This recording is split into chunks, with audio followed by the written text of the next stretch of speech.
श्री वाहिगुरु साहिब जी।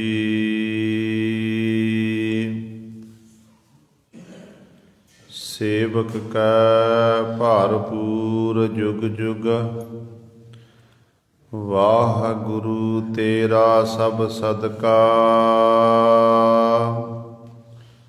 निरंकार प्रभ सदा सलामत, कह न सकै को तू कद का। ब्रह्मा विष्णु सिरेत अगणत, तिनको मोह भया मन मद का। 84 लख जोन उपाई, रिजक दिया सब हूँ को तद का। सेवक कै भरपूर जुग जुग, वाहगुरु तेरा सब सदका। वाहो वाहो का बड़ा तमाशा, आपे हसै आप ही चितवै। आपे चंद सूर परगासा, आपे जल आपे थल थम्मन।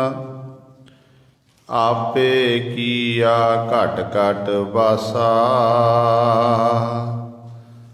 आपे नर आपे पुन नारी। आपे सार आप ही पासा, गुरमुख संगत सब विचार हो। वाहो वाहो का बड़ा तमाशा, बाणी गुरु गुरु है बाणी। बिच बाणी अमृत सारे, गुर बाणी कहै सेवक जन मानै। परतख गुरु निस्तारे, सो कहो टल गुर सेविय। अहनिस सहज सुभाए, दर्शन परसै गुरु कै। जन्म मरण दुख जाए, होवै सिफत खसामदी। नूर अरसो कुरसो झटिया, तुद डिठे सच्चे पातशाह। मल जन्म जन्म दी कटिया, सज्जन सच्चा पातशाह।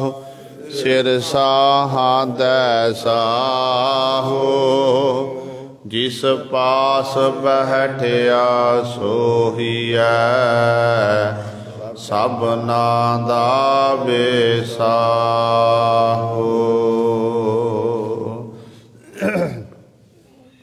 सतनाम। श्री वाहिगुरु साहिब जी।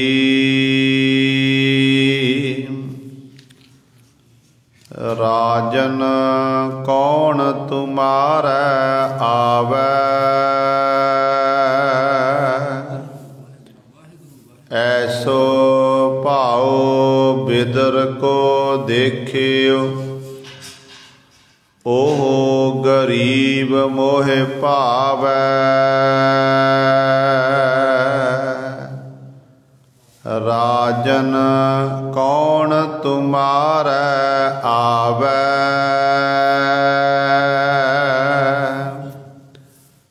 ऐसो भाओ बिदर को देखियो। ओह गरीब मोहे पावै।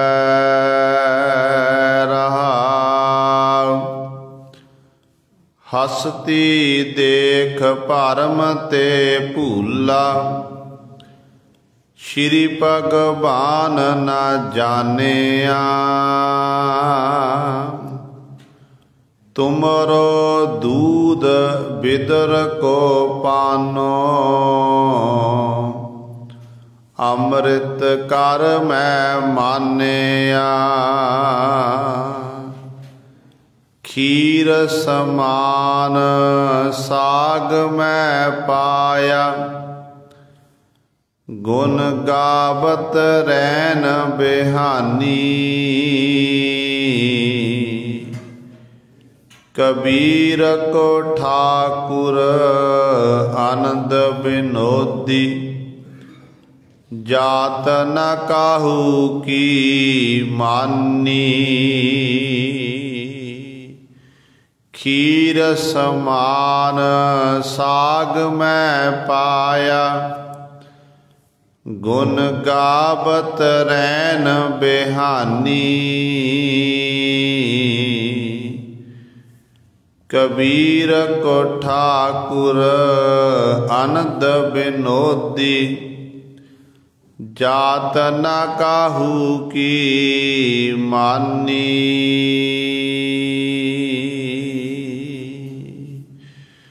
वाहिगुरु जी का खालसा, वाहिगुरु जी की फतेह।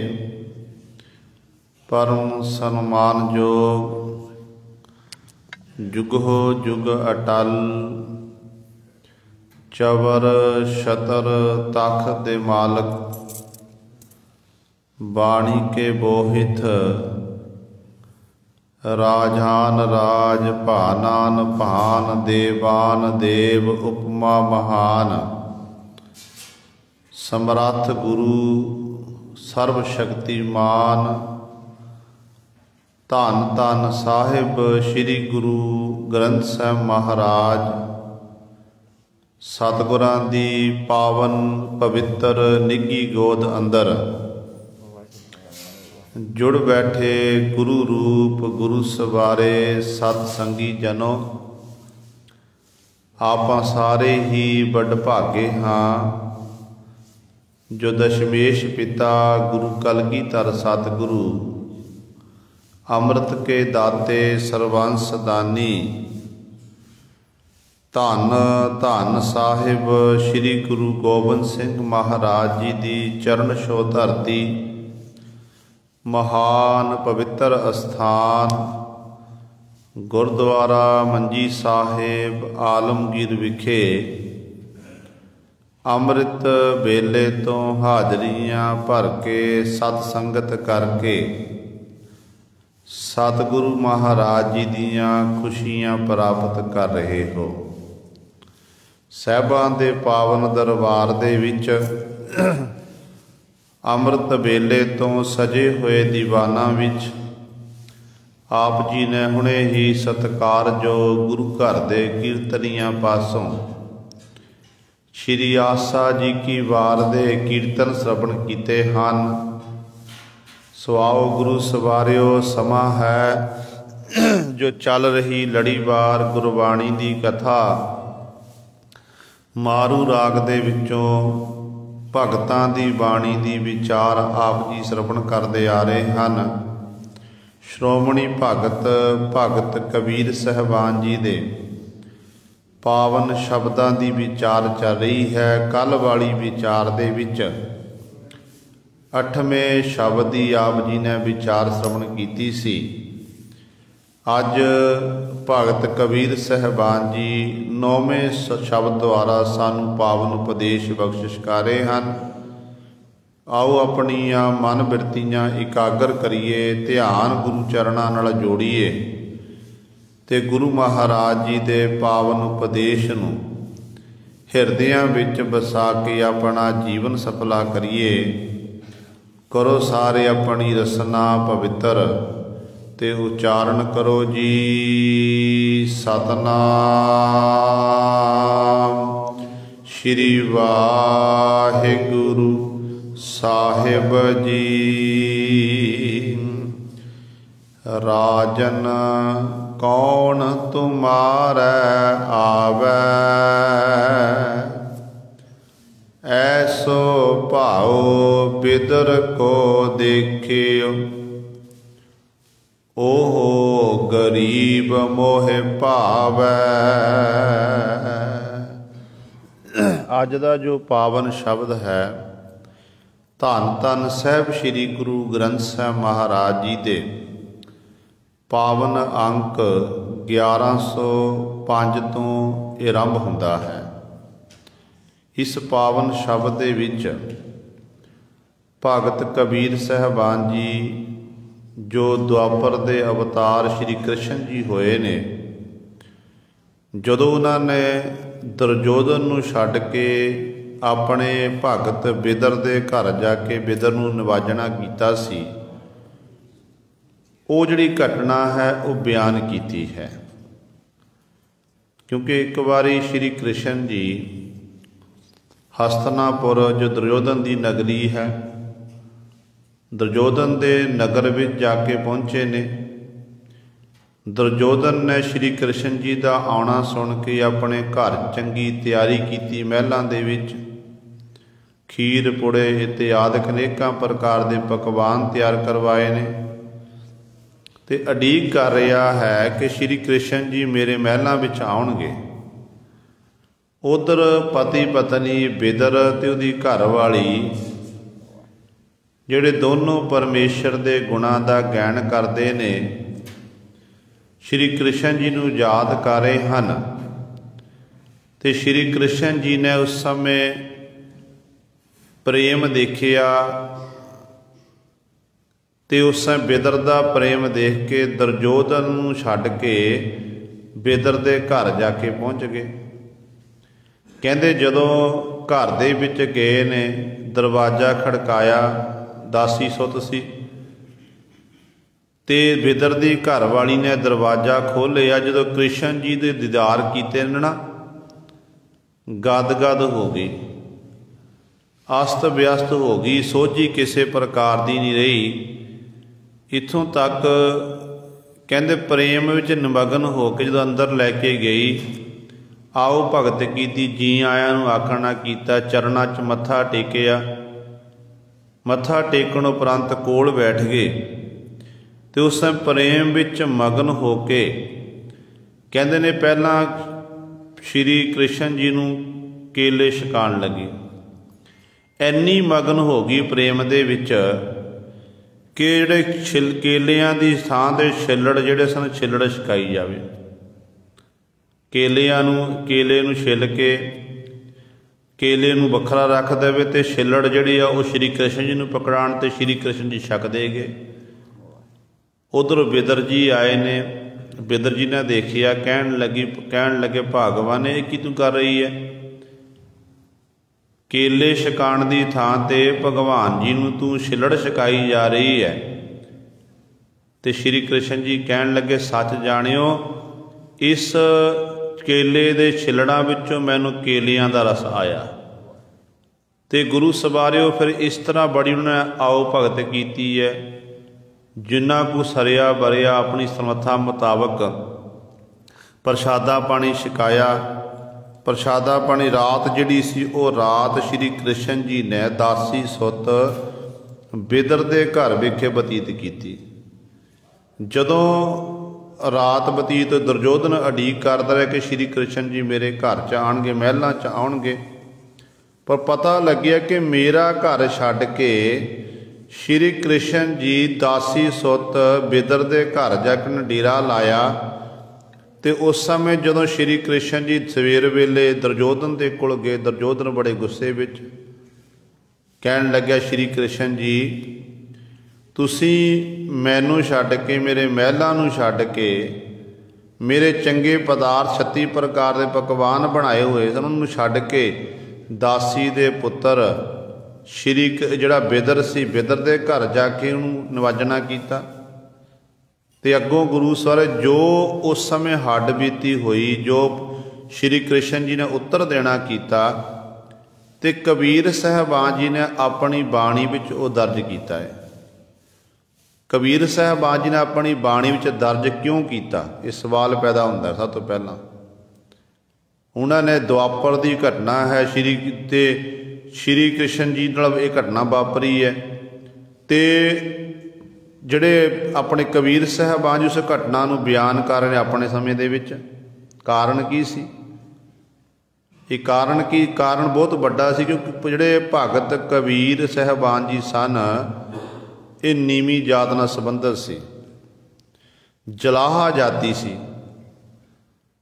ਆਪਣੀ ਜਾਤਵਾਦ ਭਗਤ ਕਬੀਰ ਸਾਹਿਬਾਨ ਜੀ ਨੇ ਖੁਦ ਆਖਣਾ ਕੀਤਾ ਹੈ ਕਿ ਜਾਤ ਜੁਲਾਹਾ ਮਤ ਕਾ ਧੀਰ, ਸਹਿਜ ਸਹਿਜ ਗੁਣ ਰਮੈ ਕਬੀਰ।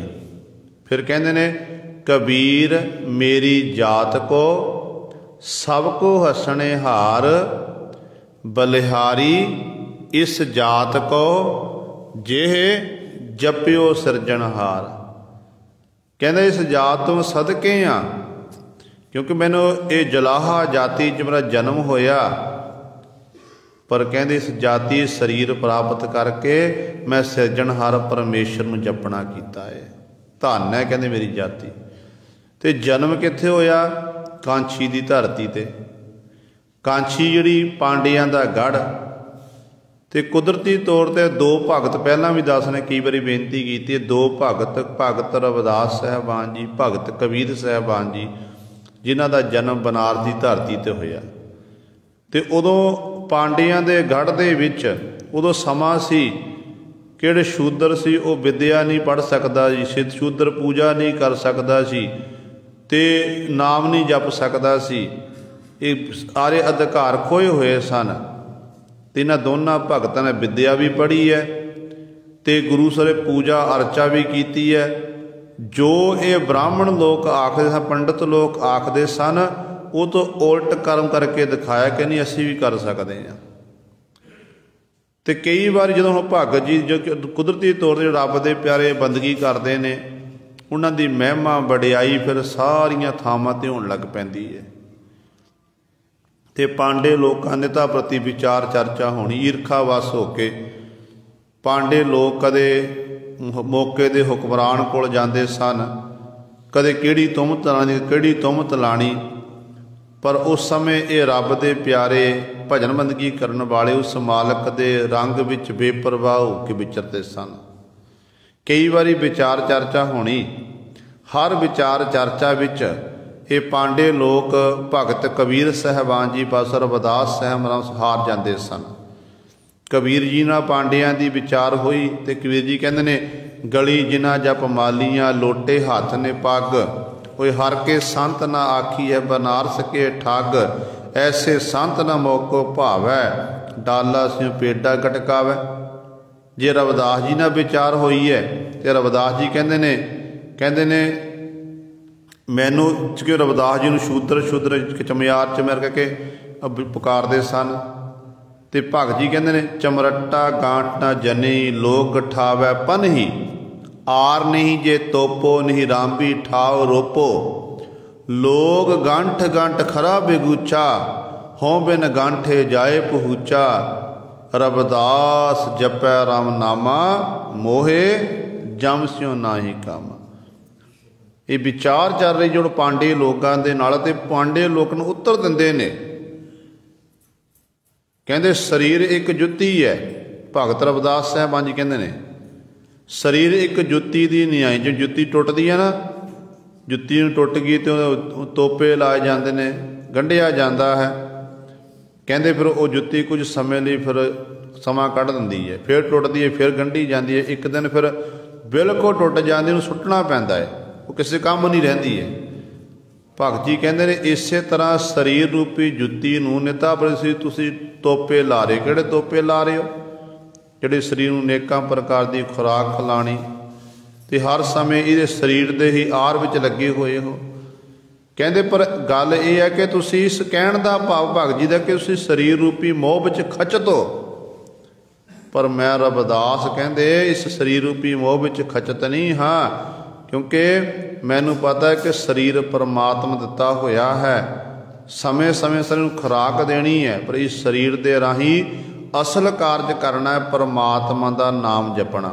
रविदास जपै राम नामा, मोहे जम स्यों नाही कामा। तो गुरु सवारे ये बचन भगत रविदास साहबान ने कीते ने, पता नहीं कितनी बारी विचार चर्चा हुई है। ਤੇ ਕਬੀਰ ਸਾਹਿਬਾਨ ਜੀ ਦੇ ਨਾਲ ਵੀ ਇਸੇ ਤਰ੍ਹਾਂ ਹੀ ਵਿਚਾਰ ਚਰਚਾ ਹੁੰਦੀ ਰਹੀ। ਤੇ ਭਗਤ ਕਬੀਰ ਸਾਹਿਬਾਨ ਜੀ ਫਿਰ ਇਹਨਾਂ ਦੇ ਮਤ ਅਨੁਸਾਰ ਅੱਗੋਂ ਇਹਨਾਂ ਨੂੰ ਉਪਦੇਸ਼ ਦਿੰਦੇ ਸੀ। ਇੱਕ ਦਿਨ ਕਬੀਰ ਸਾਹਿਬਾਨ ਜੀ ਬੈਠੇ ਹੋਏ ਨੇ, ਕਹਿੰਦੇ ਨੇ ਕਬੀਰ ਜੀ ਨਾਲ ਗੱਲਾਂ ਬਾਤਾਂ ਚੱਲ ਪਈਆਂ। ਕਹਿਣ ਲੱਗੇ ਕਬੀਰ ਜੀ ਤੁਸੀਂ ਇਹ ਜਿਹੜੇ ਬਾਹਮਣ ਲੋਕ ਆਏ ਨੇ, ਪੰਡਤ ਲੋਕ, ਕਬੀਰ ਜੀ ਤੁਸੀਂ ਜਾਤ ਦੇ ਜੁਲਾਹੇ ਹੋ, ਨੀਵੀਂ ਜਾਤ ਵਾਲੇ ਹੋ। ਪਹਿਲੀ ਗੱਲ ਤੁਹਾਨੂੰ ਪੂਜਾ ਇਤਿਆਦ ਕਰਨ, ਨਾਮ ਜਪਣ ਦਾ ਤੁਹਾਨੂੰ ਅਧਿਕਾਰ ਹੀ ਨਹੀਂ ਹੈ। ਸਾਡੇ ਸ਼ਾਸਤਰ ਕਹਿੰਦੇ ਨੇ ਤੁਸੀਂ ਨਾਮ ਨਹੀਂ ਜਪ ਸਕਦੇ, ਤੁਸੀਂ ਇਸ ਤਰ੍ਹਾਂ ਪੂਜਾ ਨਹੀਂ ਕਰ ਸਕਦੇ ਹੋ, ਇਹ ਤੁਹਾਡੇ ਕਰਮ ਨਹੀਂ ਸਾਡੇ ਕਰਮ ਨੇ। ਦੂਜੀ ਗੱਲ, ਜਿਸ ਭਗਵਾਨ ਨੂੰ ਤੁਸੀਂ ਯਾਦ ਕਰਦੇ ਹੋ, ਕਬੀਰ ਜੀ ਨੂੰ ਕਹਿਣ ਲੱਗੇ ਜਿਸ ਭਗਵਾਨ ਨੂੰ ਤੁਸੀਂ ਯਾਦ ਕਰਦੇ ਹੋ ਉਸ ਭਗਵਾਨ ਨੇ ਤੁਹਾਡੇ ਘਰ ਨਹੀਂ ਆਉਣਾ, ਉਸ ਭਗਵਾਨ ਨੇ ਤੁਹਾਡੇ ਘਰ ਨਹੀਂ ਆਉਣਾ। ਕਹਿਣ ਲੱਗੇ ਕਿਉਂ ਨਹੀਂ ਆਉਣਾ? ਕਹਿਣ ਲੱਗੇ ਤੁਸੀਂ ਨੀਵੀਂ ਜਾਤ, ਨੀਵੀਂ ਜਾਤਾਂ ਵਾਲਿਆਂ ਦੇ ਭਗਵਾਨ ਨਹੀਂ ਜਾਂਦਾ, ਉੱਚੀ ਜਾਤ ਵਾਲਿਆਂ ਦੇ ਜਾਂਦਾ ਹੈ। ਜਦੋਂ ਕਬੀਰ ਸਾਹਿਬਾਨ ਨੇ ਇਹ ਸੁਣਿਆ, ਫਿਰ ਕਬੀਰ ਸਾਹਿਬਾਨ ਜੀ ਨੇ ਇਹ ਸ਼ਬਦ ਉਚਾਰਨ ਕੀਤਾ ਕਿ ਭਾਈ ਦੇਖੋ ਇਹ ਦੁਆਪਰ ਦੀ ਘਟਨਾ ਹੈ। ਦਾਸੀ ਦਾ ਪੁੱਤਰ ਸੀ ਜਿਹੜਾ ਬਿਦਰ ਦੇ ਘਰ ਜਾ ਕੇ ਸ਼੍ਰੀ ਕ੍ਰਿਸ਼ਨ ਜੀ ਨੂੰ ਨਿਵਾਜਣਾ ਕੀਤਾ ਸੀ ਤੇ ਦੁਰਯੋਧਨ ਦਾ ਜਿਹੜਾ ਮਾਣ ਹੰਕਾਰ ਦੂਰ ਕੀਤਾ ਸੀ। ਜੇ ਬਿਦਰ ਦੇ ਘਰ ਵਿੱਚ ਸ਼੍ਰੀ ਕ੍ਰਿਸ਼ਨ ਜੀ ਆ ਸਕਦੇ ਨੇ ਤੇ ਕਬੀਰ ਸਾਹਿਬਾਨ ਜੀ ਕਹਿੰਦੇ ਮੇਰੇ ਘਰ 'ਚ ਪਰਮਾਤਮਾ ਨਹੀਂ ਆ ਸਕਦਾ? ਮੇਰੇ ਘਰ ਵਿੱਚ ਵੀ ਆ ਸਕਦਾ ਨਾ। ਗੱਲ ਤਾਂ ਉਹਨੂੰ ਪੁਕਾਰਨ ਦੀ ਹੈ, ਫਰਿਆਦ ਕਰਨ ਦੀ ਹੈ। ਜੋ ਪ੍ਰੇਮ ਦੇ ਸਹਿਤ ਆਪਾਂ ਪੁਕਾਰ ਕਰਾਂਗੇ, ਫਰਿਆਦ ਕਰਾਂਗੇ ਤੇ ਮਾਲਕ ਉੱਥੇ ਹਾਜ਼ਰ ਨਾਜ਼ਰ ਹੋ ਜਾਂਦਾ ਹੈ, ਹਾਜ਼ਰ ਨਾਜ਼ਰ ਹੋ ਜਾਂਦਾ। ਪਰ ਗੱਲ ਹੈ ਹਿਰਦੇ ਅੰਦਰ ਪ੍ਰੇਮ ਹੋਣਾ ਚਾਹੀਦਾ। ਜਦੋਂ ਪ੍ਰੇਮ ਹੀ ਨਹੀਂ ਤੇ ਪ੍ਰੇਮ ਤੋਂ ਜਿੰਨੀ ਮਰਜ਼ੀ ਆਪਾਂ ਆਵਾਜ਼ਾਂ ਮਾਰੀ ਜਾਈਏ ਫਿਰ ਕੋਈ ਨਹੀਂ ਸੁਣਦਾ। ਕੁਦਰਤੀ ਤੌਰ 'ਤੇ ਆਪਾਂ ਦੇਖੀਏ ਸੰਸਾਰ 'ਚ ਕਾਰ ਵਿਹਾਰ ਆਪਾਂ ਸਾਰੇ ਕਰਦੇ ਹਾਂ, ਹਰ ਇੱਕ ਦਾ ਆਪਣਾ ਆਪਣਾ ਬਿਜ਼ਨਸ, ਕੋਈ ਕਿਸ 'ਤੇ, ਕੋਈ ਖੇਤੀਬਾੜੀ ਕਰਦਾ, ਕੋਈ ਫੈਕਟਰੀ ਚਲਾ ਰਿਹਾ, ਕੋਈ ਮਿਹਨਤ ਮਜ਼ਦੂਰੀ ਕਰ ਰਿਹਾ ਤੇ ਕਾਰ ਵਿਹਾਰ ਇੱਕ ਦੂਜੇ ਲੈਣ ਦੇਣ ਚੱਲਦਾ ਹੈ। ਪਰ ਮਨੁੱਖ ਦੇ ਸੁਭਾਅ ਨੂੰ ਦੇਖ ਕੇ ਜਿਹੜਾ ਇਹ ਕਾਰ ਵਿਹਾਰ ਹੈ, ਜਿਹੜਾ ਇਹ ਫਿਰ ਗੁਰੂ ਸਵਾਰਿਓ ਇਹ ਦਿਨ ਦੁਗਣੀ ਰਾਤ ਚੌਗੁਣੀ ਤਰੱਕੀ ਕਰਦਾ ਹੈ। ਜੇ ਲੈਣ ਦੇਣ ਚੰਗਾ ਨਾ ਹੋਵੇ, ਵਿਵਹਾਰ ਚੰਗਾ ਨਾ ਹੋਵੇ ਤੇ ਫਿਰ ਪਰਿਵਾਰ ਦੇ ਉਹ ਜਿਹੜੇ ਇੱਕ ਵਾਰੀ ਗਾਹਕ ਨੂੰ ਜਿਹੜਾ ਹੈ ਆਧਾਰ ਦੇਣ, ਦੂਜੀ ਵਾਰ ਤੀਜੀ ਵਾਰੀ ਕਹਿਣਾ ਪਹਿਲਾਂ ਪਿਛਲੇ ਪੈਸੇ ਲੈ ਕੇ ਜਾ, ਪਹਿਲਾਂ ਜਿਹੜਾ ਤਾਂ ਪਿੱਛਾ ਖੜਾ ਉਹ ਲੈ ਸਾਨੂੰ ਦੇਣਾ ਕਰ, ਫਿਰ ਤੂੰ ਅੱਗੇ ਆਧਾਰ ਕਰਨਾ ਕਰ। ਜੇ ਜ਼ੁਬਾਨ 'ਚ ਰਸ ਹੈ, ਵਿਵਹਾਰ ਆਪਣਾ ਸਹੀ ਹੈ ਤੇ ਸਾਨੂੰ ਫਿਰ ਸਭ ਕੁਝ ਪ੍ਰਾਪਤ ਹੋ ਜਾਵੇਗਾ। ਪਰ ਜੇ ਜ਼ਬਾਨ ਗੁਰੂ ਸੇ ਕੌੜੀ ਹੈ, ਵਿਹਾਰ ਸਾਡਾ ਸਹੀ ਨਹੀਂ ਹੈ ਵਿਵਹਾਰ, ਤੇ ਸਾਨੂੰ ਫਿਰ ਕੁਝ ਵੀ ਪ੍ਰਾਪਤ ਨਹੀਂ ਹੋਣਾ ਹੈ। ਇਸੇ ਤਰ੍ਹਾਂ ਹੀ ਪਰਮਾਤਮਾ ਦੀ ਦਰਗਾਹ ਵਿਖੇ ਵਾਹਿਗੁਰੂ ਨਾਲ ਆਪਾਂ ਪਿਆਰ ਦੇ ਨਾਲ ਵਾਹਿਗੁਰੂ ਨੂੰ ਆਵਾਜ਼ ਮਾਰਾਂਗੇ ਤੇ ਉਸ ਮਾਲਕ ਨੂੰ ਚੇਤੇ ਕਰਾਂਗੇ, ਆਪਣਾ ਉੱਚਾ ਸੁੱਚਾ ਆਚਰਨ ਰੱਖਾਂਗੇ, ਫਿਰ ਗੁਰੂ ਸਵਾਰੇ ਉਸ ਮਾਲਕ ਨੇ, ਪ੍ਰਭੂ ਨੇ ਸਾਡੇ ਉੱਤੇ ਕਿਰਪਾ ਕਰਕੇ ਸਾਡੀ ਬੇਨਤੀ ਨੂੰ ਮਾਲਕ ਨੇ ਸੁਣ ਲੈਣਾ ਤੇ ਮੇਰਾ ਪਿਆਰਾ ਮੈਨੂੰ ਪਿਆਰ ਨਾਲ ਚੇਤੇ ਕਰਦਾ ਤੇ ਮੈਨੂੰ ਨਿਵਾਜਣਾ ਕਰਾਂ। ਏਮਨਾਬਾਦ ਦੀ ਧਰਤੀ ਤੇ ਗੁਰੂ ਨਾਨਕ ਸਾਹਿਬ ਮਹਾਰਾਜ ਜਦੋਂ ਗਏ ਨੇ ਨਾ, ਸਤਿਗੁਰੂ ਜੀ 2 ਵਾਰੀ ਗਏ। ਇਸੇ ਏਮਨਾਬਾਦ ਦੀ ਧਰਤੀ ਤੇ ਗੁਰੂ ਨਾਨਕ ਪਾਤਸ਼ਾਹ ਮਹਾਰਾਜ ਦਾ ਸਿੱਖ ਰਹਿੰਦਾ, ਜਿਹਦਾ ਨਾਮ ਹੈ ਭਾਈ ਲਾਲੂ ਜੀ। ਭਾਈ ਲਾਲੂ ਜੀ ਤੇ ਗੁਰੂ ਸਵਾਰਿਓ ਗੁੱਲੀਆਂ ਘੜਦਾ। ਧੰਨ ਗੁਰੂ ਨਾਨਕ ਦੇ ਮਹਾਰਾਜ ਜਦੋਂ ਪਹਿਲੀ ਵਾਰ ਗਏ ਨਾ, ਕਹਿਣ ਲੱਗੇ ਕੀ ਕਰਦਾ ਭਾਈ? ਸਤਿਗੁਰੂ ਗੁੱਲੀਆਂ ਘੜਦਾ ਏ। ਤੇ ਪਾਤਸ਼ਾਹ ਕਹਿਣ ਲੱਗੇ ਆਪਣੇ ਕਦੇ ਮਨ ਨੂੰ ਘੜਿਆ ਭਾਈ? ਆਪਣੇ ਸਾਰੀ ਜ਼ਿੰਦਗੀ ਗੁੱਲੀਆਂ ਘੜਦੇ ਲੰਘ ਗਈ। ਬਸ ਐਨੇ ਬਚਨ ਕਰਨ ਦੀ ਦੇਰੀ ਸੀ। ਗਰੀਬ ਨਿਵਾਜ ਪਾਤਸ਼ਾਹ ਨੇ ਭਾਈ ਲਾਲੋ ਜੀ ਵੱਲ ਮਿਹਰ ਨਿਗਾਹ ਨਾਲ ਤੱਕਿਆ, ਫਿਰ ਲਾਲੋ ਭਾਈ ਗੁਰੂ ਨਾਨਕ ਪਾਤਸ਼ਾਹ ਦਾ ਬਣ ਕੇ ਰਹਿ ਗਿਆ। फिर एक बार नहीं 2 बारी नवाजिया पातशाह ने। मालक भागू अपने घर च लंगर तैयार करदा, परम भोज करदा। जिन्ने भी संत महापुरख, जिन्ने भी गुरु सर पंडित इत्यादि ब्राह्मण लोक ने, उन्हां सारिਆਂ ਨੂੰ अपने घर भी साधा। तो गुरु नानक साहब महाराज नहीं गए। गुरु नानक पातशाह भाई लालो दे गृह वेखे रह के कोदरे की रोटी खांदे ने। जो मालक भागू नूं पता लगदा कि सारे आए ने, गुरु नानक पातशाह नहीं आए, तो धन गुरु नानक दे मरण सद्या गया। तो गरीब निवाज पातशाह नूं सवाल किया कि पातशाह सारे मेरे दर ते जिहड़े महापुरख पंडित विद्वान इत्यादि सारे आए ने, पर तुसी क्यों नहीं आए। दीन दयालु सतगुरु गुरु नानक पातशाह ने उत्थे यही वचन किया सी। कहन लगे भाई लालो, कहन लगे मालक भागो, तेरे रोटी दे च गरीबां मजलूमां दा लहू है। तेरी रोटी विच गरीबां मजलूमां दा लहू है। जिहड़ा किरती सिख भाई लालो है, उहदी रोटी च सानू दुध दिखाई दिंदा है। इस करके असी खून वाली रोटी नहीं खानी, दुध वाली छकनी है। ते गुरु सवारे निवाजिया किनू, जिहदे अंदर प्रेम सी, जिहदे अंदर प्रेमा भगती सी, जिहड़ा किरती सिख सी। किरतियां नू पातशाह ने आके निवाजना कीता। ते कबीर साहबान जी किरते करते सी। जो कबीर जी का जीवन पढ़ते हैं ना, तो कबीर साहबान जी जिहड़ा कपड़े बुनने, दरियां इत्यादि तैयार करनियां, खड्डी लानी, ये काम कबीर साहबान जी का सी। ते ये काम करदियां होइयां चित करतार जोड़ के रखते सी। ते परमेश्वर ते अंदर पर परमेश्वर के प्रति कबीर जी के मन च प्रेम सी, भावना सी। ते रब दे प्यारे जिहड़े भगत जन हुंदे, गुरमुख हुंदे ने ना, वो परमेश्वर दे गुणां दा गैन करके परमेश्वर नूं अपने प्रेम विच वसीकार कर लैंदे ने। गुरबाणी दे विच आपां गुरदेव पिता जी दे वचन पढ़दे आ ना कि रब नूं प्राप्त करन लई, रब नूं वस विच करन दे लई दुनिया दे लोग अनेकां प्रकार दे साधन अपनाउंदे हन। अनेकां प्रकार दे साधन अपनाने ते धार्म ग्रंथ पढ़ने, तीर्थां उत्ते इशनान करना, व्रत इत्यादि रखने, ये सारे धर्म दे कर्म करने ताकि जिहड़ा परमेश्वर है साडे वसीकार हो जावे। गुरु ग्रंथ साहब महाराज नूं पुछो तो धन गुरु ग्रंथ साहब महाराज वचन करते हैं, कहते ना तू आवै वस बहुत घिणावणे, ना तू आवै वस वेद पढ़ावणे, ना तू आवै वस तीर्थ नहाइए, ना तू आवै वस बहुता दान दे। ते अखीर ते कहते हैं सब को तेरा वस अगम अगोचरा, तू भगतां कै वस भगतां ताण तेरा। भगतां नूं तेरा बल है। रब दे प्यारे भगतां दा वसीकार परमेश्वर है। प्रेम दीयां डोरियां पा के परमेश्वर नूं रब दे प्यारे भगत जन वसीकार कर लैंदे ने। जिथे फिर परमेश्वर जिहड़ा है प्रेमा भगती दा भुखा ते प्रेम देख के फिर परमेश्वर उन्होंने नवाजदा है। जे वृत्ति मातरी मन च हंकार होवे ना, फिर गुरु सारे परमेश्वर बिथ उहदे वल नहीं जाता है। ये देखिया बिल्कुल हिरदा शुद्ध जो अवस्था बन गई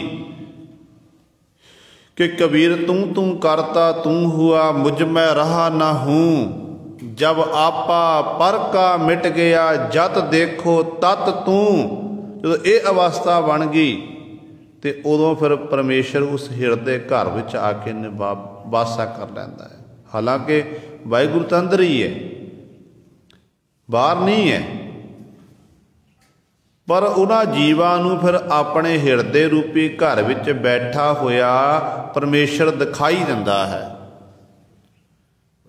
क्योंकि जदों वो सच प्रतगी बन जाते हैं ना, उन्हां दे मन विचों फिर भरम की काई चुकी जाती है, भरम की काई चुकी जाती, होमिਆਂ का पड़दा चुकिया जाता, ये सब कुछ खत्म हो जाता। जो पड़दा चुकिया गया, भरम की काई खत्म हो गई, तो परमेश्वर नूं फिर बाहर लभण की लोड़ नहीं, फिर हिरदे विचों प्राप्त हो जाता है।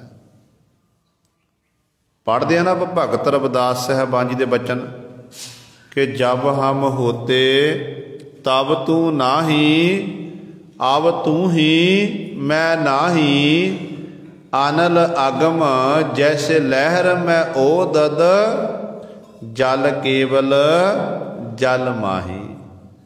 माधवे क्या कही है भ्रम ऐसा, जैसा मानिए होए न तैसा। ते भगत जी यही वचन का, जब हम होते, हम मैं पुणा, मैं जो जीव के अंदर कहते परमात्मा, उदों तू नहीं है। अब तू ही मैं नाही, हुण अवस्था इहो जी बन गई, तू तू करदे आ, तेरे च अभेद हो गया, लीन हो गया। अज मेरे अंदरों मैं मुक गई। मैं मकानी बड़ी औखी है गुरु सवारियो, मैं मकानी बड़ी औखी है। ये परमेश्वर गुरु कृपा कर दे ना, फिर मैं मुकदी है। मनुख की ये आदत है संसार दे विच, जो मनुख कोई कार विहार करता, लोक भलाई का काम करता है, दान पुन इत्यादि करता, तो मनुख अपना आप जनाउंदा कि मैं आ काम कीता, मैं गुरु घर ली चादरां की सेवा कर दी, मैं पत्थर लवा दिता, मैं लंगरां लई इन्नियां रश्तां वस्तां लिया दित्तियां, मैं फलाना काम किया। जे मैं ये काम किया ये अपने बच्चों का कि ये असी किया है उंगल करके, इसका मतलब मैं आपां कुछ नहीं कर सकते। जदों जदों मैं मुक गई ना, उदों फिर जीव कहता नहीं मैं कुछ नहीं करने वाला, मेरे गुरु ने तरस करके ये सेवा आप करवाई है। फिर वो कहता तेरा तुझको सौंपते क्या लागै मेरा, कि मेरा तो कुछ भी नहीं, परमात्मा जो कुछ है ये तेरा है, तेरियां दित्तियां हुईयां दातां दे विचों तैनूं कुछ को अर्पण कर दिता बस। कदे फिर वो अपना आप नहीं जनाते, पर जदों इस तरह कहना मैं आ कीता, मैं आ कीता जी, जे मैं ना जावां गुरु घर दे कारज खड़ जाने मेरे तो बिना तो नहीं। गुरु घर दे कारज नहीं खड़दे, गुरु घर दे कारज सदीवी चलते रहंदे ने। अपनी जिंदगी जी चल रही ना, एक दिन ये जिंदगी जरूर समाप्त हो जानी है। जिहड़ी आपां जिंदगी बतीत कर रहे हैं 30 35 40 सालों के 50 साल के हो गए, एक दिन जिंदगी ये खड़ जानी है। जिंदगी रूपी जी नदी है ये बहन रही है, नदी के बहन राही ये तुरदी जा रही है, एक दिन रुक जाएगी। पर गुरु नानक दे घर दे जिहड़े कारज ने ना, वो कारज सदीवी चलते रहणगे। बड़े आ गए जिहड़े कहंदे सी कि मैं ये कारज मैं कीता, मैं ये गुरु नानक दे घर आ काम मैं सेवा की, वो कहण वाले चले गए। इत्थों तक तो अकबर बादशाह गुरु अमरदास पातशाह की हजूरी च पहुंचिया सी। अकबर बादशाह ने सतगुरु ने पहले पंगत पाछे संगत, लंगर विच पंगत विच बैठे पातशाह जी नाल बैठे, लंगर पानी छकिया।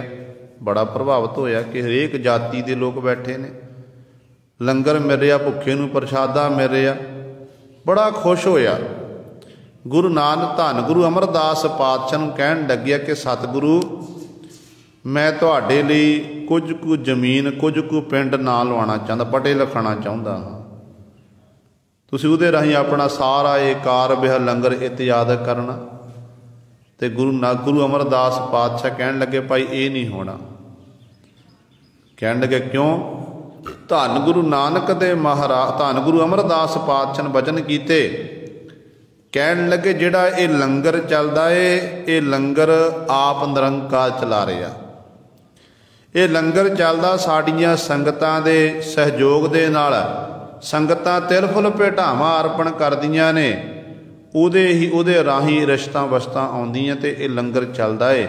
किस जे अज तुहातों असी ये पिंड लै ले ते पटे लिखा ले, उहदी आमदन ना चलाण लग पे ते कल नूं फिर ये गुरु का लंगर नहीं होवेगा, अकबर बादशाह का लंगर होवेगा। एक बादशाह नूं ये गल कहनी कौन कह सकदा? साडा गुरु ही कह सकदा है कि फिर अकबर बादशाह का लंगर होवेगा, गुरु का लंगर नहीं होवेगा। इस करके ये गुरु की संगतां दी तिल फुल भेटावां दे राही ही लंगर चलदा है ते सदीवी चलदा रहेगा, किसी प्रकार की रोक नहीं आवेगी। ते गुरु सवारियो कहण दा भाव है कि गुरु नानक दे जिहड़े घर दे कारज ने काम ने वो सदीवी ने चलते रहणगे, वो रुकणगे नहीं। ते जिहड़े कहंदे ने कि असी गुरु घर आ करदे आ, सातों बिना गुरु घर का कारज नहीं हो सकता, तो उन्हां दी जिंदगी एक दिन समाप्त हो जानी है। सारे आपां कोई लाइन में लगे हुए सारे, जिंदगी उन्हां दी समाप्त हो जानी है। इस करके शुक्र करना चाहिए बार बार परमेश्वर का कि मालक जी हे सतगुर जी तुहाडा धन्नवाद, तुसां ने कृपा करके सानू अपने पावन स्थान की टहल सेवा बख्शिश की है।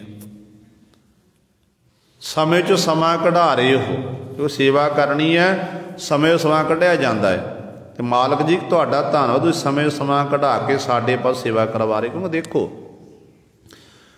जिस वक्त औरंगजेब बादशाह का दरबार सजिया, सजे हुए दरबार दे विच कहंदे ने कुरान की एक आयत सी जिहदे किसी भी मौलाने पासों अर्थ नहीं होए।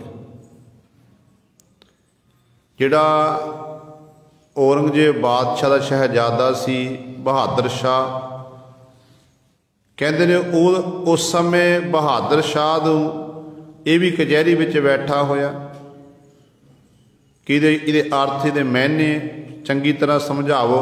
सारे की ड्यूटी लाई गई। कहते ने बहादुर शाह नूं फारसी पढ़ाउंदा सी जिहड़ा गुरु से भाई नंद लाल जी, बड़ा विद्वान सी, गुरु की कृपा बाद विच होई है। पहला विद्वता पहले ही कोल सी, मुंशी दी ये चाकरी करदा सी। कहंदे जदों भाई बहादुर शाह ने वो आयत दिखाई ते नंद लाल ने उहदे अर्थ कर दिते सुखैन तरीके नाल, ताकि हर एक नूं समझ आ जाए। हुण दूजे दिन औरंगजेब की कचहरी सजी है। सजी हुई कचहरी दे विच औरंगजेब बादशाह जदों कहंदे उहदे बहादुर शाह ने अर्थ पढ़ के सुनाए ना, तो देख के हैरान हो गया। अपने पुत्र बाब जानदा सी कि इन्ना दा दिमाग नहीं जिन्ने वधिया अर्थ होए ने। कहण लगा सच दस किहदे पासों तूं करा के लैके आया, तू तां कर नहीं सकदा। कहण लग्या मेरा मुंशी। कौन? नंद लाल। कह नंद लाल हिंदू? एक हिंदू एडा बड़ा विद्वान? कहंदे जां तां नूं जबरी इस्लाम विच लैके आवो, जे नहीं मंनदा नूं कतल कर दिता जाए। बहादुर शाह ने उस समय कहंदे नंद लाल दे कोल जाके बैठ, कहण लगे नंद लाल तैनूं इस्लाम किवें लगदा? कहण लगे इस्लाम वधिया धर्म है, वधिया खुदा की बात की जाती है। कहण लगे भी जे वधिया धर्म है, जे तैनूं दीने इस्लाम विच लिआंदा जावे। ते अगों बहादुर शाह नूं ये बोल सुन के नंद लाल कहण लग्या मैनू अपना हिंदू धर्म प्यारा, मैं अपना धर्म नहीं त्यागांगा। इस्लाम वधिया है पर अपने धर्म त्यागा नहीं। कहण लगे फिर इंज कर, जे तू अपना भला चाहुंदा ना, जे अपने धर्म नूं बचाना, जिंद जान नूं बचाना चाहुंदा है, इत्थों भज जा मेरे अब्बा जान तेरे कतल करने का हुक्म कर दिता है, या तेरा धर्म जावेगा जां तेरी जान जावेगी। कहन लग्या ते मेरा धर्म बच किवें सकदा है? कहन लग्या संसार दे एक ऐसा घर है जिहदी बरोबरता मेरा पिता अब्बा जान नहीं कर सकता, वो है गुरु नानक दा घर। गुरु नानक दी गद्दी ते समय 10वें पातशाह गुरु गोबिंद सिंह महाराज विराजमान ने, तो गुरु गोबिंद सिंह महाराज की हजूरी विच जा। उत्थों फिर भाई नंद लाल निकले ने, रातों रात पैंडा तय किया। कुछ दिनों बाद गुरु कलगीधर पातशाह की हजूरी च पहुँच गए। हुण देखो, हालांकि गुरु कोल आण तो पहला मन च माण सी, अपनी विदवता का हंकार सी। कलगीधर पातशाह महाराज नूं आके सजदा किया, नमस्कार की है। पुछया कित्थों आया, सारी घटना दसी। नाम की है? नंद लाल। ते सतगुरु महाराज सुणदे कहण लग्या, पातशाह मैं फारसी जानदा, भाषा जानदा है, मेरे को आ विदवता है, मेरी कलम जिहड़ी है बड़ी लिखदी है। गुरु गोबिंद सिंह महाराज सुणदे कि जो मेरी आखदे ने मेरी कलम चलदी है, इस तरह मैं आग लिखदा, मैं इस तरह बड़ियां बड़ियां कवितावां दे अर्थ कर दिंदा हाँ, कविता रच दिंदा हाँ। ते कलगीधर पातशाह महाराज सुणदे गए। जो ये बोल के हट गया ना, ते पातशाह ने हुक्म करता, कहण लगे नंद लाल ओ सामने रेते का बड़ा ढेर लग्या होया, कहण लगे उस थां ते जाके निता प्रति तै भांडे मांजने ने, क्योंकि सरबलोह के बर्तन हुंदे सी, ते सरबलोह के बर्तन जिहड़े सी वो सुक मंज कीते जांदे ने, पानी नहीं लाया जांदा, रेते नाल सुध जांदे सन। कहण लगे वो सामने उत्थे ते जाके तां लंगरां विच जाके बर्तन सुधने ने। जदों ये सुनिया भाई नंद लाल ने ते सुन के हैरान होया, गुरु नूं मेरे जिहड़ी इन्नी विदवता कदर ही नहीं, गुरु नूं मैनूं कित्थे ला दिता, मैं तां कविता रचन वाला हाँ, ते मैनूं इत्थे सतगुरु जी ने ये बर्तन सोधण लई लाया। ते पर हुक्म सी गुरु दा, ते भांडे सोधदे गए ते मन च विचारां करदे गए कि कित्थे मैनूं लाया है। जदों कुछ दिन इसे तरह सेवा कीती है, सेवा करदियां करदियां आ जिहड़ा मन का माण सी ना, वो हौली हौली दूर हुंदा गया। गुरु की महिमा सुननी, सेवा करनी, ते माण दूर हुंदा गया। ते अज निमरता इन्नी आ गई मन दे विच, ते गुरु कलगियां वाले पातशाह ने लंगरां दा जथेदार बना दिता। आनंदपुर संगतां आउंदियां ने, ਵੱਖਰੀ ਵੱਖਰੀ ਥਾਂ ਤੇ ਲੰਗਰ ਤਿਆਰ ਕੀਤੇ ਜਾਂਦੇ ਸਨ। ਅੱਜ ਕੱਲ੍ਹ ਦੇ ਇੱਕ ਥਾਂ ਤੇ ਬੈਠ ਕੇ ਸਾਰੇ ਛਕ ਲੈਂਦੇ ਨੇ ਨਾ, ਉਦੋਂ ਇੰਨਾ ਬੰਦੋਬਸਤ ਨਹੀਂ ਸੀ। ਸੰਗਤਾਂ ਨੇ ਆਉਣਾ ਤੇ ਵੱਖਰੇ ਵੱਖਰੇ ਸੰਗਤਾਂ ਸਿੱਖਾਂ ਦੀ ਡਿਊਟੀ ਲਾਈ ਹੋਈ ਸੀ, ਤੇ ਭਾਈ ਨੰਦ ਲਾਲ ਜੀ ਨੂੰ ਹੁਕਮ ਕਰ ਦਿੱਤਾ। ਫਿਰ ਦੇਖੋ ਕੈਸੀ ਖੇਡ ਸਤਿਗੁਰੂ ਨੇ ਵਰਤਾਈ ਹੈ। ਮਾਣ ਦੂਰ ਕੀਤਾ, ਨਿਮਰਤਾ ਮਨ ਵਿੱਚ ਆ ਗਈ, ਹੁਣ ਗੁਰੂ ਨੂੰ ਸਮਰਪਿਤ ਹੋ ਗਿਆ, ਬੜੀ ਟਹਿਲ ਸੇਵਾ ਕਰਦਾ ਹੈ। अज मेरे गुरु कलगीधर पातशाह ने भेख बदलिया, मुख ढकिया होया, एक मुसाफिरां जैसा रूप बना के, जिवें काफ़ी लम्मा पैंडा तय करके आए होंदे ने। कलगीधर पातशाह अपने लंगरां दी परख करते हैं, गुरु के लंगर च की चलदा। दशमेश पिता कल्ले कल्ले जथेदार दे लंगर च गए ने, जाके की आखदे ने कि मैनू 2 दिन हो गए ने पैंडा तय करदे आ, 2 दिन तो मैं कुछ नहीं खाधा, मैं लंगर तैयार करके देना करो, लंगर छकावो, गुरु का लंगर। तो सिख आखते ने, कहते अद्धी रात का समा, हुण ये लंगर छकण दा समा है, सवेरे तैयार होवेगा, सवेरे वेले तुसां लंगर छकना, हुण नहीं मिलेगा, हुण लंगर मस्ताना हो गया है। कहते एक कोल गया, दूजे कोल, तीजे कोल गया, चौथे की बारी आई है, भाई नंद लाल जी के कोल गए ने। ते भाई नंद लाल जी नूं उस समय गुरु सवारे जाके सतगुरु ने भेख बदलिया होया, आखिया हे गुरु के सिखा, मैनू भुख लगी है, 2 दिन हो गए ने कुछ नहीं छकना कीता, ते आप जी मैनू लंगर छकाना करो। कहंदे भाई नंद लाल जी ने पलंग ढा दिता, पलंग उत्ते बिठाया, कि ये सोचा गुरु की संगत कोई मुसाफिर चल के सिख चल के आया कि गुरसिखां की हर धूड़ दे हम पापी भीगत पाहे। इन्हां पंक्तियां नूं श्रवण कीता होया सी।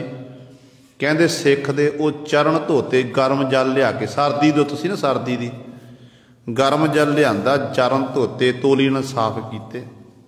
कहंदे कुछ समा तुसीं उडीक करो, मैं हुणे ही लंगर तैयार करके लैके आउंदा। जो समय जिहड़ा छेती बन जावे वो साजो समान तैयार करके जो सतगुरां दे अगे भेटा कीता ना, गरम गरम प्रशादा, ते कलगीधर पातशाह महाराज मुख उत्तों जो वस्त्र उतारिया। भाई नंद लाल ने सतगुर दे दर्शन दारे कीते, गदगद हो गया कि सतगुर जी आप। कलगीधर पातशाह कहण लगे तेरा लंगर भाई साडे दर ते प्रवान है। भाई नंद लाल तू लंगर सही तरीके नाल चला रहा, बाकियां दा लंगर काना है ते तू सही तरीके नाल लंगर चला रहा। गुरु नानक दा लंगर ऐसा है 24 घंटियां विच किसी भी समय कोई भी चल के आवे, कोई गुरु नानक दे लंगर चों वापस नहीं मुड़ सकता है, भुखा नहीं जा सकता। इत्थे भुखियां दी भुख मिटदी है, हर एक नूं खुराक मिलदी है। ते कलगीधर पातशाह बड़े प्रसन्न हो गए ते बख्शां कर दित्तियां। समा लंघदा गया। वो समा भी आया जदों आनंदपुर साहिब विखे जंग युद्ध हो रहे ने। भाई नंद लाल जी अपने नेत्रां नाल देखदे ने ते गुरु सवारे एक दिन गुरु गोबिंद सिंह महाराज दे चरणां 'च भाई नंद लाल जी आ गए। भाई नंद लाल आए ने, आके सतगुरु कलगीधर नूं सजदा कीता। सजदा करन उपरंत बेनती की कि पातशाह आनंदपुर साहिब की धरती ते जंग युद्ध हो रहे ने, बहुत सारे सिख शहादत का जाम पीर शहीद हो रहे हैं। हे कलगीधर पातशाह मैनू भी आग्ञा दवो, मैं भी मैदाने जंग विच जाके अपनी तलवार दे जोहर दे नाल जां बैरियां दे आहू ला दियां, जां मैं शहादत दा जाम पीरा मैं शहीद हो जावां। सतगुरु ये जिहड़ा ये जन्म तुम्हारे लेखे तुहाडे लेखे जन्म लाना है पातशाह। ते कलगीधर पातशाह महाराज कहण लगे नंद लाल सिया जिहड़ी तेरे कोल तलवार है ना वो किसी होर कोल नहीं है। जिहड़ी तलवार तेरे कोल है, जिहड़ी श्री साहब तेरे कोल है, वो किसी कोल नहीं है, वो कदे टुटेगी नहीं, वो चलती रहेगी। कहण लगे वो कलम रूपी तलवार दे राही तू उस मालक दी सिफ़त सलाह लिख, वडियाई लिख, बस तेरा यही असली शस्त्र है, यही तेरा असली युद्ध है। ते गुरु सवारियो भाई नंद लाल ते गुरु ने एडी बड़ी बख्शिश की। सो कहण दा भाव है कि जदों भाई गल चल सी मैं दी कि मैं आ कीता, जदों भाई नंद लाल जी गुरु के दरबार च आए सी, पहली बारी सतगुरु ने देखा कि अंदर मैं ते कलगीधर पातशाह कहते भांडे सोध जाके भाई। तो उदों मन च विचार में कि मैं एडा बड़ा विद्वान ते मैं इन्नियां भाषावां दा ज्ञाता ते सतगुरु ने मैनू बर्तन सोधन लाता। पर जो बर्तन सोधते गए सेवा करते गए अज इन्नी निमरता मन च आ गई। ते कलगीधर पातशाह के चरणों च नंद लाल कहता, पता की कहता, एक दिन सतगुरु महाराज की हजूरी च बैठा होया ते पातशाह नूं आखण लग्या कि पातशाह मेरे मन की एक तमन्ना है, मेरे मन की एक तमन्ना। सतगुरु कहने की तमन्ना? कहन लग्या पातशाह जदों मैं मरा ना अपने शरीर नूं त्यागा, मेरे पंच भूतक से संस्कार होवेगा, फिर मैं हवा नूं एक बेनती करांगा, जिहड़ी मेरी राख होगी शरीर की राख होवेगी ना, वो उड़ के सतगुरु आप जी के चरणों में आ जावे। मेरे मन की अंतिम इच्छा यही है। पर जिउंदियां जी तो सतगुरु मैं आप जी के चरणों का भोरा हाँ, ਤੇ ਮਰਨ ਤੋਂ ਬਾਅਦ ਵੀ ਮੇਰੇ ਗੁਰੂ ਕਲਗੀਧਰ ਪਾਤਸ਼ਾਹ ਮੈਂ ਆਪ ਜੀ ਦੇ ਚਰਨਾਂ ਦੀ ਖਾਕ ਬਣ ਕੇ ਰਹਿਣਾ ਚਾਹੁੰਦਾ ਹਾਂ। ਬਸ ਮੇਰੇ ਜੀਵਨ ਦੀ ਇਹੀ ਤਮੰਨਾ ਹੈ। ਇਹ ਕੌਣ ਕਰ ਸਕਦਾ? ਜਿਹਦੇ ਅੰਦਰ ਨਿਮਰਤਾ ਹੋਵੇ, ਜਿਹਦੇ ਅੰਦਰ ਨਾਮ ਦਾ ਰਸ ਪੈਦਾ ਹੋ ਗਿਆ ਹੋਵੇ, ਜਿਹੜਾ ਹਰ ਸਮੇਂ ਗੁਰੂ ਲਈ ਆਪਣਾ ਸਭ ਕੁਝ ਕੁਰਬਾਨ ਕਰਨ ਲਈ ਤਿਆਰ ਹੋ ਜਾਵੇ। ਅਸਲ ਵਿੱਚ ਉਹ ਇਹੋ ਜਿਹੇ ਬੋਲ, ਇਹੋ ਜਿਹੇ ਬਚਨ ਉਹੀ ਕਰ ਸਕਦਾ ਹੈ। 52 ਕਵੀਆਂ ਦੇ ਵਿੱਚੋਂ ਮੁੱਖ ਕਵੀ ਸਨ ਭਾਈ ਨੰਦ ਲਾਲ ਜੀ, ਕਵੀ ਸੈਨਾਪਤੀ ਜੀ, ਇਹ ਮੁੱਖ ਕਵੀਆਂ ਵਿੱਚੋਂ ਆਉਂਦੇ ਨੇ। ਸੋ ਗੁਰੂ ਸਵਾਰਿਓ, ਇਸ ਕਰਕੇ ਕਦੇ ਵੀ ਗੁਰੂ ਦੇ ਦਰ 'ਤੇ ਆ ਕੇ ਆਪਾਂ ਆਪਣਾ ਆਪ ਨਹੀਂ ਜਨਾਣਾ। ਜੇ ਆਪਣਾ ਆਪ ਜਣਾਵਾਂਗੇ ਡੁੱਬ ਜਾਵਾਂਗੇ। ਦੇਖੋ ਆਪਾਂ ਦੇਖਦੇ ਨਾ ਕਈ ਵਾਰੀ ਜਿਹੜਾ ਕਿੱਲ ਨੇ, ਲੋਹਾ ਜਿਹੜਾ ਹੈ, ਲੋਹੇ ਨੂੰ ਪਾਣੀ 'ਚ ਸੁੱਟੀਏ ਤੇ ਲੋਹਾ ਡੁੱਬ ਜਾਂਦਾ ਹੈ। ਪਰ ਜੇ ਉਸੇ ਲੋਹੇ ਨੂੰ, ਲੋਹੇ ਦੀਆਂ ਕਿੱਲਾਂ ਕਿਸੇ ਲੱਕੜ ਨਾਲ, ਫੱਟੇ ਨਾਲ ਲਾਈ ਹੋਵੇ ਤੇ ਉਹਨੂੰ ਪਾਣੀ ਸੁੱਟੇ ਤੇ ਲੱਕੜ ਤਰਦੀ ਹੈ, ਲੱਕੜ ਜਿਹੜੀ ਹੈ ਉਹ ਤਰਦੀ ਹੈ। ਤੇ ਲੱਕੜ ਦੇ ਨਾਲ ਫਿਰ ਗੁਰੂ ਸਵਾਰਿਓ ਉਹ ਲੋਹਾ ਵੀ ਤਰ ਜਾਂਦਾ ਹੈ। ਗੁਰੂ ਨਾਨਕ ਦਾ ਘਰ ਐਸਾ ਹੈ, ਜੇਕਰ ਕੋਈ ਹੰਕਾਰੀ ਆਵੇ, ਲੋਹੇ ਦੇ ਕਠੋਰ ਬੰਦਾ ਚੱਲ ਕੇ ਆਵੇ ਨਾ, ਇਹ ਗੁਰੂ ਕੀ ਸੰਗਤ ਵਿੱਚ ਆ ਕੇ ਬੈਠ ਜਾਵੇ, ਕਥਾ ਕਹਾਣੀਆਂ ਸੁਣੇ ਗੁਰੂ ਕੀਆਂ, ਆਨੰਦ ਮਾਣੇ, ਤੇ ਹੌਲੀ ਹੌਲੀ ਸੰਗਤ ਦਾ ਐਡਾ ਵੱਡਾ ਅਸਰ ਹੁੰਦਾ। ਜਿਵੇਂ ਕਿੱਲਾਂ ਤਰਦੀਆਂ ਲੋਹੇ ਦੀਆਂ ਲੱਕੜ ਨਾਲ ਲੱਗ ਕੇ, ਇਸੇ ਤਰ੍ਹਾਂ ਫਿਰ ਉਹ ਕਠੋਰ ਹਿਰਦੇ ਵਾਲਾ ਜੀਵ ਵੀ ਗੁਰੂ ਨਾਨਕ ਦੇ ਦਰਬਾਰ 'ਚ ਆ ਕੇ ਤਰ ਜਾਂਦਾ ਹੈ। ਇੱਥੋਂ ਤੱਕ ਇੱਕ ਹੋਰ ਘਟਨਾ ਯਾਦ ਆ ਗਈ ਭਾਈ ਨੰਦ ਲਾਲ ਦੇ ਜੀਵਨ ਦੀ। ਕਹਿੰਦੇ ਨੇ ਗੁਰੂ ਗੋਬਿੰਦ ਸਿੰਘ ਮਹਾਰਾਜ ਆਪਣੇ ਸਿੰਘਾਂ ਨਾਲ ਜਾ ਰਹੇ ਨੇ, ਨਦੀ ਦੇ ਕਿਨਾਰੇ ਤੇ ਸਤਿਗੁਰੂ ਵਿਚਰ ਰਹੇ ਹਨ। ਸਤਿਗੁਰੂ ਜੀ ਨੇ ਪੱਥਰ ਚੁੱਕਿਆ, ਵਗਾ ਕੇ ਗੁਰੂ ਸਵਾਰਿਓ ਨਦੀ ਸੁੱਟ ਦਿੱਤਾ।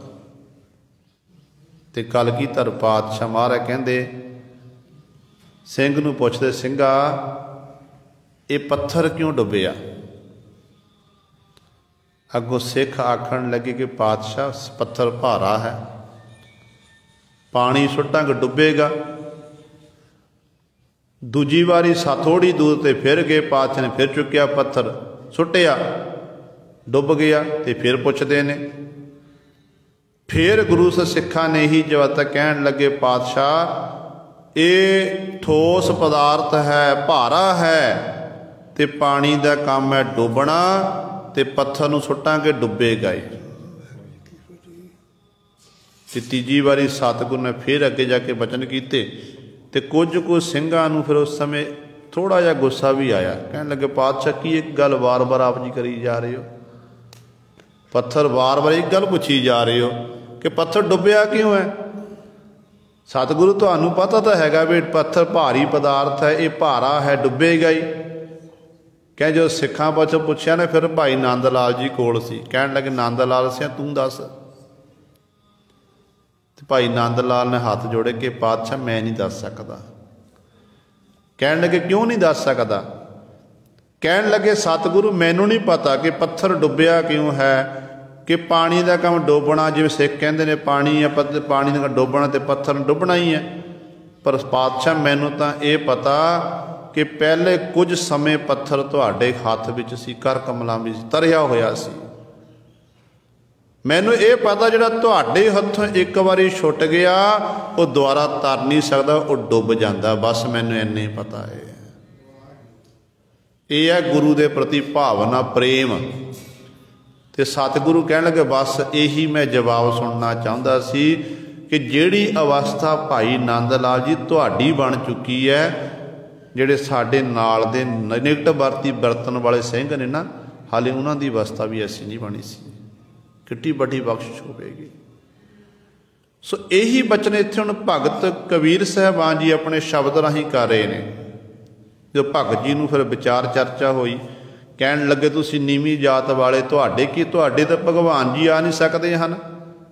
ਸ਼੍ਰੀ ਕ੍ਰਿਸ਼ਨ ਜੀ ਨੇ ਫਿਰ ਜਿਹੜੀ ਦੁਆਪਰ ਦੇ ਵਿੱਚ ਵਾਹਿਗੁਰੂ कबीर जी ने जी द्वापर जी घटना वापरी सी श्री कृष्ण जी नाल, वो घटना बिदर की जी कहानी है वो सुनाना की अपने शब्द के राही कि राजन कौन तुम्हारा आवै, ऐसो भाओ बिदर को देखियो, ओह गरीब मोहे भावै। राजन दुर्योधन, दुर्योधन हस्तिनापुर का राजा सी ते दुर्योधन गुरु सवारियो दुर्योधन नूं कहण लगे कि हे राजन कौन तुम्हारे आवे, तेरे तेरे तेरे महलों च किहने आना है, तू बड़ी तैयारी की सी, हरेक प्रकार के पकवान बनाए, मेरी उड़ीक करता सी, तेरे घर नूं मैं आ रहा सी, जदों मैं तेरे घर वाल नूं अपना रथ मोड़िया ते उधर फिर बिदर का भाव प्रेम देखना कीता, बिदर मैनूं प्रेम नाल याद करदा, बिदर की भावना देखी कि वो गरीब जिहड़ा सी, गरीब जिहड़ा गरीब सी, गरीबड़ा दासी सुत बिदर कहंदे वो मैनूं भा गया, चंगा लग्या, इस करके मैं उहदे घर विच जाके रात बतीत कीती है, मैं अपने भगत नूं निवाजना कीता, तू भगतां कै वस भगतां ताण तेरा, वो गरीब मोहे भावै, मैनूं चंगा लग्या। फिर अगली जो उत्थे घटना वापरी आ, वो जो बचन विलास हो रहे दुर्योधन ते श्री कृष्ण जी दे, वो भगत जी बयान करते हैं। रहाओ हस्ती देख परम ते भूला, श्री भगवान न जानिया, तुमरो दूध बितर को पानो, अमृत कर मैं मानिया। हस्ती देख कहन लगे हे दुर्योधन देख, तू अपने हाथी इत्यादक इन्हां असवारां नूं देख के भुलिया फिरदा हंकार विच कि मेरे कोल घोड़े ने, हाथी ने, मेरा मैं महल माड़ियां हन, मैं सारियां दा मालक हाँ, कहते जिस करके हंकार विच अफरिया फिरदा, श्री भगवान श्री श्रोमणी भगवान परमेश्वर नूं तां जानना ही नहीं कीता, भाव तैनूं परमेश्वर चेते ही नहीं है, तू परमेश्वर नूं भुलाई फिरदा है। कहते गल ये है, तुमरो दूध बिदर को पानो, अमृत कर मैं मानिया, ते अपने घर विच दुध तैयार कीता सी, बदामां वाला दुध मैनूं छकाउण वास्ते, पर कहते सच जानी जदों बिदर के घर विच मैं पहुँचिया ना, बिदर की घर वाली ने मेरी टहल सेवा की, मैनू पानी का गिलास जल भेटा किया, जदों मैं वो जल छकिया ना, कहन लगे जिहड़ा तेरे दुध वाला स्वाद मैनू बिदर दे पानी दे विचों आया, ते इस करके बिदर दे घर दा जल अमृत कर मैं मानिया, अमृत जान के मैं छक लिया। इन्ने आनंद विच मैं आया कि उस आनंद नूं मैं बयान नहीं कर सकदा। दुर्योधन नाल ये सारी गलबात हो रही है। फिर अगला वचन करते ने, कहते ने खीर समान साग मैं पाया, गुण गावत रहन बिहानी। दुर्योधन कहन लग्या श्री कृष्ण जी नूं कि श्री कृष्ण जी देखो मैं खीर पुड़े बनाए सन, मैं अनेकों प्रकार के पकवान तैयार किए, 36 प्रकार के पकवान तैयार कर ले ताकि इत्थे श्री कृष्ण जी आणगे, उन्होंने मैं ये सब कुछ छकावांगा। पर अगों गुरु सवारियो फिर उत्तर देंदे ने जो कबीर साहबान जी कह रहे ने, कहते खीर समान साग मैं पाया, गुण गावत रहन बिहानी। कहते सच जानियो जदों मैं श्री कृष्ण जदों बिदर के घर च डेरा लाया ना, बिदर की घर वाली ने साग तैयार किया, वो साग वाला मैनूं प्रशादा छकाया। कहते उस साग विचों मैनूं स्वाद आउंदा सी खीर का, खीर बदामां वाली खीर का स्वाद आंदा सी, ते मैं बड़े आनंद विच रहा। कहते मैं तृप्त हो गया, जिहड़ा भोजन अज छकिया ना कहते पहला कदी नहीं छकिया। ते दूजी गल है कहते तेरे घर च आउणा सी, तेरे महलों च आउणा सी, ते चंगा पलंग डाहना सी, उहदे चंगा मखमली बिस्तरे करने सन। तेरे घर विच आके महलों विच आके इत्थे दुनियावी गल्लां राज भाग दीयां गल्लां चलणियां सन, परमार्थ दीयां गल्लां नहीं चलणियां सी। पर जदों मैं अपने भगत बिदर दे घर रहा रात, ते बिदर दे घर सारी दा सुते नहीं आपां। उत्थे कीता की है कहते गुण गावत रहन बेहानी, परमात्मा दे गुण गाउंदे आ, परमात्मा दी सिफत सलाह करदे आ, उहदा जस करदे आ। कहते इसे तरह सारी रात जिहड़ी है वो बेहानी बतीत कीती है। तेरे घर च दुनियावी गल्लां होणियां सन, उत्थे मैनूं रब चेते आया, निरंकार चेते आया, इस करके उत्थे मैं आनंद विच सी। कबीर को ठाकुर आनंद विनोदी, जात न काहू की मानी। अखीरली पंक्ति च फिर भगत कबीर साहब पांडिया उत्तर दिंदे ने, देखो जे श्री कृष्ण जी मौके दे अवतार अपने भगत बिदर नूं जाके निवा सकते ने, बिदर दी रुखी सुखी रोटी खा के आनंद विच रह सकते ने, कि मैनूं नहीं निवा सकते? जे मैं जात दा जलाह हो गया तां की गल है?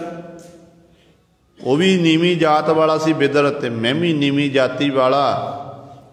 ते परमेश्वर जात पात नहीं देखदा, परमेश्वर की देखदा? परमेश्वर प्रेमा भगती दा प्रेम देखदा। जिहदे अंदर हिरदे अंदर प्रेम हुंदा ना, उत्थे जाके परमेश्वर उहनूं निवाज दिंदा है। कहंदे कबीर को ठाकुर, कबीर दा ठाकुर मालक है, आनंद विनोदी, अनेकां प्रकार के कौतक करने वाला है, अनेकां प्रकार दीयां खेडां खेडण वाला है। कहते जात ना काहू की मानी, वो किसी की जात पात नहीं मानता, वो नहीं देखता कि आप जिहड़ी असल विच परमात्मा जातां दा बनाना नहीं कीतियां ने, जात तां मनुख दी बनाई हुई है। मनु सिमरती ने ऐसा सानू भरम जाल च पाया कि अज तक आपां इन्हां जातपात दे विच फसे हुए हैं। बेशक गुरु कलगीधर पातशाह महाराज ने बाटा साझा करवाया, खंडे बाटे की अरदास सानू देना कीती, ते साडे नाल सिंह शब्द ला दिता, ते बीबियां दे नाल कोर ला दिता। पर गुरु से हाले तक भी साडे मनां चों जात पात दे वितकरे नहीं जा रहे हैं। ते अज भी ये जातां विच आपां खचत हाँ। ते सानू मनु सिमरती ने मनु ने वंडिया, किते देख के गुरु सवारे। मनु जिहड़ा बड़ा शैतान, ये ऋषि सी, है तां ऋषि सी पर बड़ा शैतान सी, जिहड़ा खेती गल इस तरह वखरे कित्तियां दे नां देते, ते ब्राह्मण नूं सब तो उच्चा मान लिया कि ब्राह्मण सब तो बड़ा है। पर जब भगत कबीर जी को पूछिए ना, कबीर जी कहते हैं कबीर ब्राह्मण गुरु है जगत का, भगतन का गुर नाहे। अर्ज उर्ज कै पचमुआ, चारो वेदो माहे। कहते जगत का गुरु पुरोहित हो, जगत पुरोहित हो सकता ब्राह्मण लोग, ब्राह्मण जिहड़ा है। कहते रब दे प्यारे भगतां दा गुरु नहीं हो सकता। रब दे प्यारे भगतां उस परमेश्वर नूं ही अपना गुरु मानते ने। कहते ब्राह्मण जिहड़ा वो तो आप चार विदा च खचत है। इसे तरह मर जाता कि रब दे जिहड़े ने उस मालक के गुणां का ज्ञान करके उस प्रभु विच भेद हो जाते हैं। इस करके जिहड़ा परमेश्वर है वो किसी की जात इत्यादि को नहीं मानता। परमेश्वर तो प्रेमा भगती का भुखा है, जिथे प्रेम देखता उस नूं जाके परमेश्वर निवाज दिंदा है। ये गुरु सवारियो सतगुरु महाराज ने बख्शिश की है। भगत कबीर साहिबान की रचना द्वारा सानू पावन उपदेश बख्शिश किया है। दास तो बोलदे तो एक नहीं, अनेकां गलतियां हो गईयां होणगीयां, संगत अते सतगुरु बख्शण योग ਹਨ। भुल चुक की खिमा करनी जी। आओ अखीरलियां पंक्तियां पढ़ के फतेह बुलाइए।